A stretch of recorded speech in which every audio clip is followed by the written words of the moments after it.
Next is the Amadeus, sponsored by Connaught Access Flooring, and that there is Dinkin Diamond, who's already been out this season and already won. That was the Camage Trophy at Doncaster. We were there to see it. We were back to his 2-year-old form, just about, or pretty near.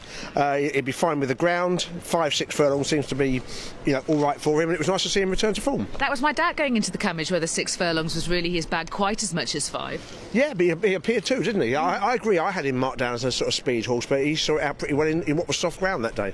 Behind him is horse number 2, a fascinating horse. This horse in many ways makes this Amadeus. It's Algebra here for Roger Varon. You've probably read his comments in the Racing Post today, where he says that he's trying to make him into a sprinter. Well, he's certainly...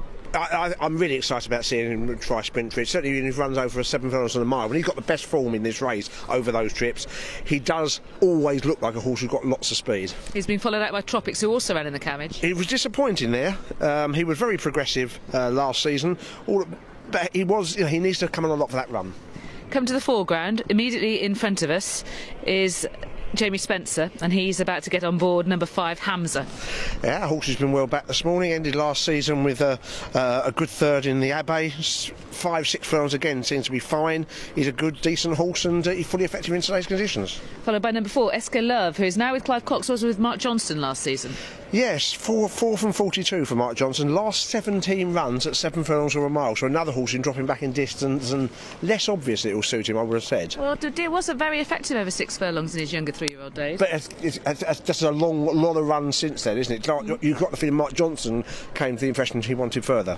And then back in the paddock heading towards the exit is Heaven's Guest, who is improving all the time as a 3-year-old. He was 5th to Dinkin Diamond at Doncaster as well. Effective 6 and 7 furlongs, but needs to improve on his best form to beat some of these. And in the foreground, just passing in front of the camera position, is horse number 7, Hitchens, for David Barron, with Sylvester de Souza on board in the white colours. But he's been a real star for the last few years for this yard, but he's 9 now, and he's got a fair bit to do at the weights on recent form. So runners filing out then. 4. What is the Amadeus? Group 3, 6 furlongs, 8 runners. Al Jama here is 6-5 here, 7-2 Hamza, Tropics 8s from 10s, Dinkum Diamond is 8s, 9s SK Love, Heaven's Guest 14s, 33s Hitchens and Racy a 40-1 shot. All 8 run here then in the Amadeus.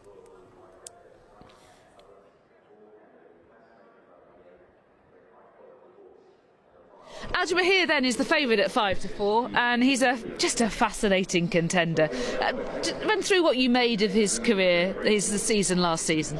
Well, it was good. He took a Group 3 at Ascot. He took. He acquitted himself in really good company. He's proved himself at Group 2 standard. And every race he ran over 7 furlongs on a mile, and he's got the demeanour of a sprinter. He used to travel really well in his races, and I always thought 7 would suit him more than a mile. And I must say, I can fully see why they're trying to drop in distance. And history is littered with horses who've been tried at a mile. Often some of the better races for 3-year-olds in particular are at a mile, so the better quality of horses, and plenty of them over the years have done really well when dropped back to sprinting trips. Some of the champion sprinters we've had have been failed milers. Yeah, as a 4-year-old he won the Summer Mile, the Group 2 at Ascot. He was placed in the Lockingen and also in the Queen Anne. Now as a 5-year-old he's trying this 6 furlong trip again, and it'll be interesting to see whether that can produce a sort of blossoming, I suppose. Well, we'll see. I mean, I think he's reached a level, which is a good level, over 7 furlongs a mile, but probably just below the very best. His opportunity to prove himself right at the best probably lies at this trip, and he hasn't run over 6 furlongs since his racecourse debut. He's an exciting contender for this division this season. Well, the sprinting, we said it for years, sprinting is unless obviously the 3-year-olds we don't know, but it's right for a good sprinter. And I say, this is a path many good sprinters have trod before, often earlier than he's doing it, yes, admittedly, but plenty of good milers. If you're good at a mile in good company, you tend to have quite a bit of pace, basically. So he's up against more usual suspects, really, in terms of the other sprinters. However, Tropics was a very progressive horse last season. Hamza showed some improved form last season. Dinkin Diamond has started this season well. Let's focus first off on Hamza, who's just there leading SK Love to post. Well, he's got really good for him anyway. He gives you a really good guide to what anything else has got to achieve, because he ended last season with a good third in the Abbey, similar form in the close 6 this year in the Group 1 Al Cruz Sprint sprint. They're both at 5 furlong, but he's fully effective at 6, and he's in form, so he's a serious rival to anything. And then we've got Tropics. As you mentioned, he was a little bit disappointing on his debut in the Camage. This is his second start, but he was a vastly progressive horse last season. 5 years old and got better and better. Career best run to take a Group 3 at Ascot on his final start. He carries a £4 penalty for that Group 3 win, which doesn't make life easier. And he just does need to bounce back from what was a fairly lacklustre run at Doncaster on his debut. A different ground today, and with that run under his belt, who knows? But he does need to bounce back. Officially soft the going at Doncaster, but it was more like good to soft over the 2 days. Exactly. And he'll be fine on today. Today's conditions, I think, are fine. It's just a question of whether he is in the same sort of form he ended last season with. And remember, he has got to carry that penalty. Now, the question with Dinkum Diamond is, has he suddenly proved himself just as effective at 6 as at 5 on the first run as a 6-year-old? Or did he run into a race in which, right at the start of the season, other horses might be slightly off their game? It's possible. It is possible. At the moment, I'm giving the benefit of the doubt. He appeared to get the trip well, and he appears to have those conditions, but these conditions are certainly fine for him, and he is fully effective 5 or 6 furlongs. Today will be sort of a sharpish test at 6 with this win behind. That should be fine. It's a question of whether that form is good enough. And then there's the intriguing drop back to 6 furlongs for SK Love, and you'll probably remember the horse winning here at this meeting 2 seasons ago over the course and distance as a 3-year-old. Yeah, I do remember that, absolutely, and he was really promising, and he was kept very busy by Mark Johnson. 42 runs he had. In the end, his win-to-run ratio, admittedly, a lot of those were in very good handicaps, but yeah, he did ultimately just win the 4. It'll be interesting to see how Clive Cox does with him. He is, as you can see again, he's a really fine-looking horse, SK Love. He is. And then there's Heaven's Guest as well, who needs to build on a below his best reappearance in the Camage Trophy when 6th, but he again started last season really strongly and then ended it really strongly also. He did. He won a slowly run race, amazingly, in a big field at Ascot over 7. I actually think 6 is his very best trip, a stiffish 6 maybe. He has got to improve a fairish bit, sort of £7 or so, if some of the horses ahead of him in the market run to their form. So he's got a little bit to prove, and that run at Doncaster again was okay and no more, really.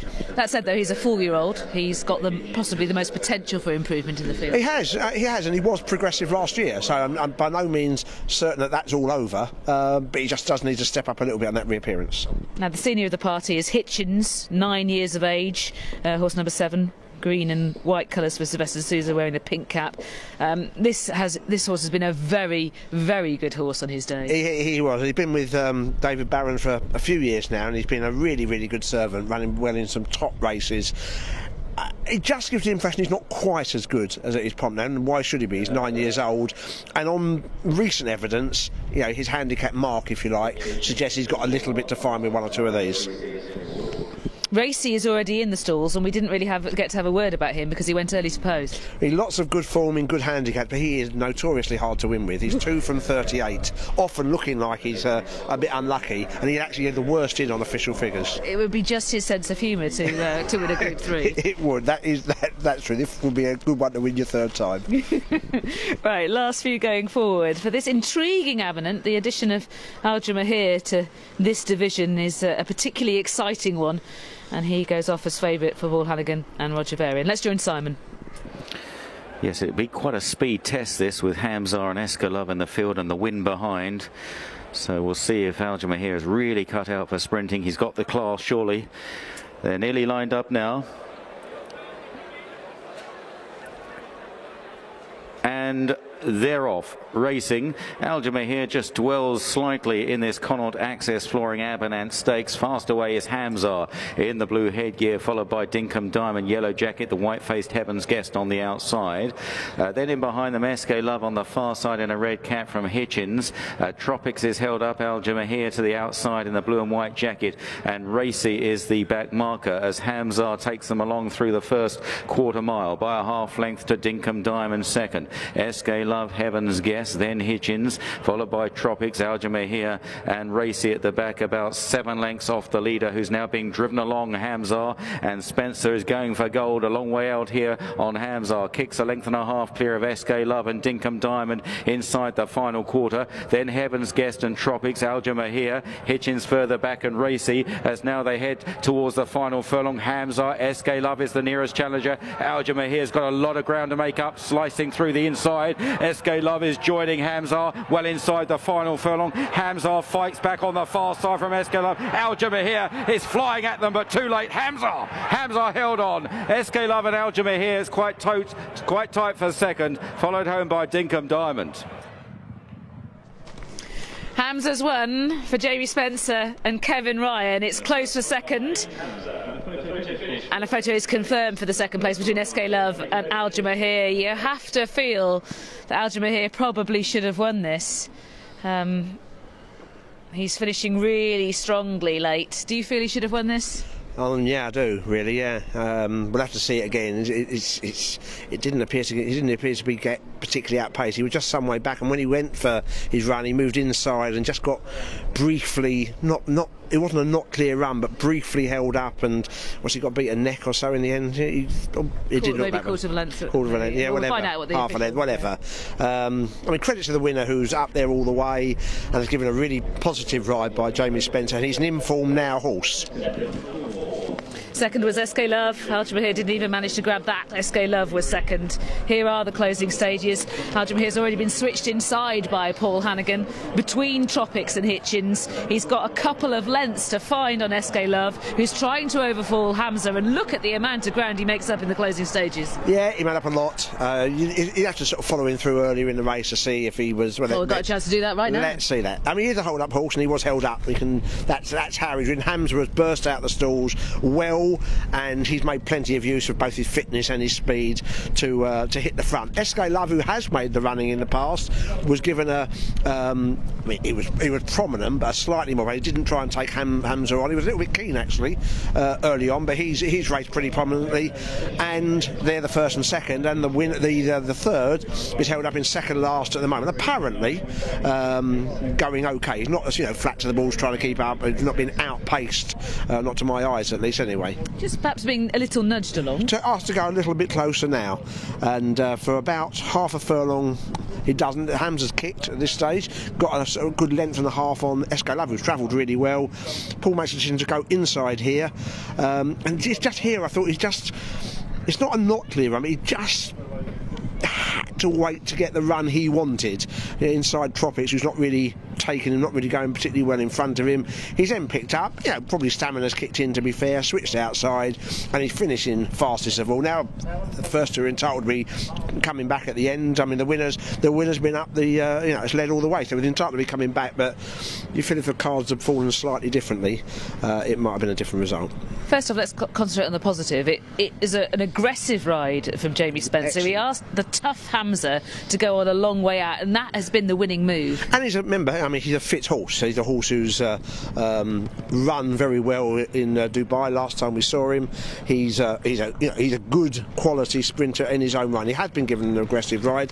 SK Love, as I say, has never let him get that far away, and this is where the horse we're looking at is the Hamdan horse towards the outside. Given where he was there, did it surprise you that Paul Hannigan made his challenge switching towards the inside rather than coming on the outside, given that in the early stages he is sitting on the outside?